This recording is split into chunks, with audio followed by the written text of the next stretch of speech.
तुम्हा सर्वांचं माझ्या यूट्यूब चॅनलमध्ये पुन्हा एकदा स्वागत आहे. तर आजच्या व्हिडिओमध्ये 10वी गणित भाग 1 याच्यामध्ये जे प्रकरण क्रमांक 2 आहे वर्ग समीकरणे. तर वर्ग समीकरणे या प्रकरणातील संकीर्ण प्रश्नसंग्रह 2 मधला प्रश्न 8 जो आहे त्या प्रश्न क्रमांक 8चं आपण उत्तर बघणार आहे.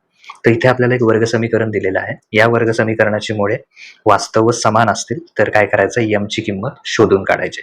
आता वर्ग समीकरणाची मुळे वास्तव व समान कधी असतात, जर b वर्ग वजा 4ac बरोबर किती असतो, 0 असेल, 0 असेल, तर मग त्याची मुळं काय असतात, वास्तव आणि समान. म्हणजे याच्यातून पहिल्यांदा a, b आणि c ची किंमत शोधायची.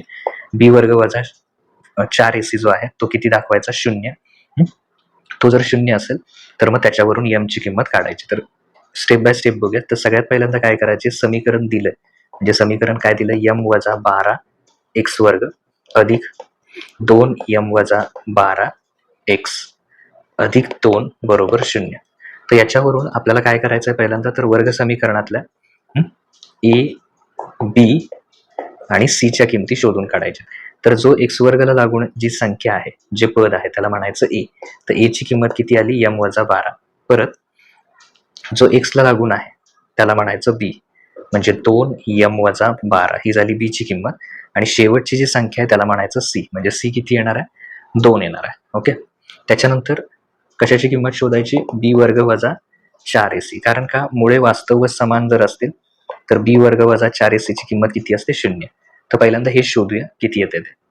तर b ची किंमत किती आहे, तर b इथे आहे 2m वजा 12. तर याचा काय करायचं, इथे काय दिलं, वर्ग दिला. त्यामुळे इथे काय करणार आपण, वर्ग केला. वजा 4 गुणिले a ची किंमत किती आहे, a ची किंमत आहे m वजा 12. त्याच्यानंतर c ची किंमत किती आहे, 2. ओके. तर हे केल्यानंतर इथे पहिल्यांदा 2चा वर्ग करायचा. तर 2चा वर्ग किती येणार, 4. आणि नंतर m वजा 12 त्याचा वर्ग. ओके, याचाही वर्ग करायचा. वजा 4. आता 4 आणि 2चा गुणाकार होऊ शकतो. 4 गुणिले 2 येणार 8, m वजा 12. हे केल्यानंतर इथे 4 आहे आणि इथे 8 आहे. तर ह्या दोघांमधनं काय सामायिक काढूया आपण, 4 सामायिक काढले. तर 4 हा सामायिक काढला. आणखीन एक 4 एक सामायिक काढला. आणि आणखीन कोण आहे सामायिक दोघांच्या मध्ये, इथं पण m वजा 12 आहे, इथे सुद्धा m वजा 12. मग तो m वजा 12 सुद्धा काय केला, सामायिक काढला. मग काय काय राहिलं बघा याच्यात, 4 हा सामायिक काढलाय, m वजा 12 एकदा सामायिक काढलाय, पण इथं किती वेळा आहे, 2 वेळा. म्हणजे किती शिल्लक राहणार, एकदा शिल्लक राहणार. त्याच्यानंतर 8 मधून किती सामायिक काढायचे, 4. म्हणजे 4 ने भागायचं त्याला, 4 दुनी 8. म्हणजे m वजा 12 हे आले, त्याला कंस टाकला, वजा 8 मधून 4 सामायिक काढले तर किती राहिले, 2. आणि हा ऑलरेडी m वजा 12 काय केलाय आपण, हा आधीच इथं काय केलाय, सामायिक काढलाय. एकदा सामायिक काढलाय आणि इथं सुद्धा एकदाच आहे, त्यामुळे तोच सामायिक काढला, म्हणजे फक्त 2 राहणार. ओके. तर 4 पहिला कंस आहे इथं, हा काय आहे, m वजा 12. आणि दुसऱ्या कंसामध्ये वजा 12 आणि वजा 2 चिन्ह समान असतील तर बेरीज, म्हणजे किती येणार, वजा 14. म्हणजे थोडक्यात b वर्ग वजा 4ac बरोबर हे आलं. आता आपल्याला एक वाक्य दिलंय, मुळे काय आहेत, मुळे वास्तव व समान आहेत.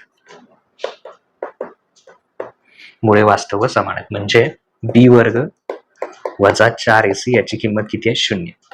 कारण जर का मुळे वास्तव असतील तर ही अट आहे की b वर्ग वजा 4ac ची किंमत किती येते, 0. मग b वर्ग वजा 4ac ची किंमत किती आली आपली, तर आपली किंमत आलेली आहे 4 m वजा 12 m वजा 14 बरोबर 0.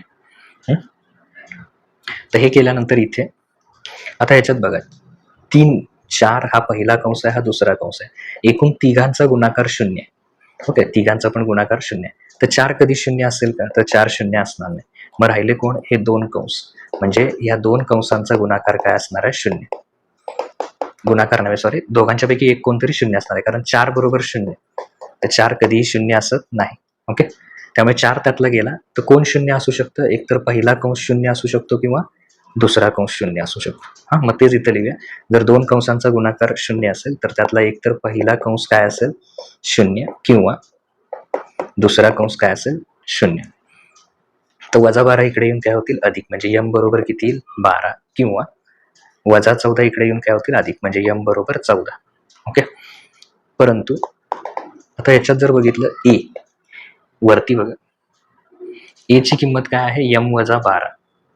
ए बरोबर m-12. मग m ची किंमत किती आहे, 12 वजा 12. तर 12 वजा 12 किती येणार, 0. म्हणजे ए बरोबर किती आला, 0. तर असं जर झालं तर वर्ग समीकरणामध्ये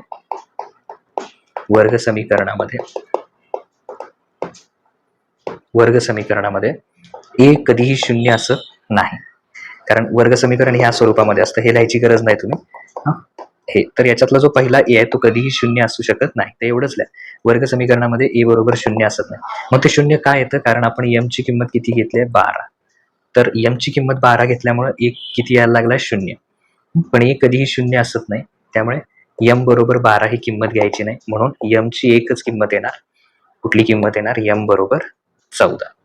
तर हे त्याचं अचूक उत्तर असणार आहे. m बरोबर 14 हे त्याचं अचूक उत्तर आहे. तर अशा प्रकारे काय करायचं, हे वर्ग समीकरण मध्ये m ची किंमत दिलेल्या अटीनुसार काय करायची, शोधून काढायची. ओके.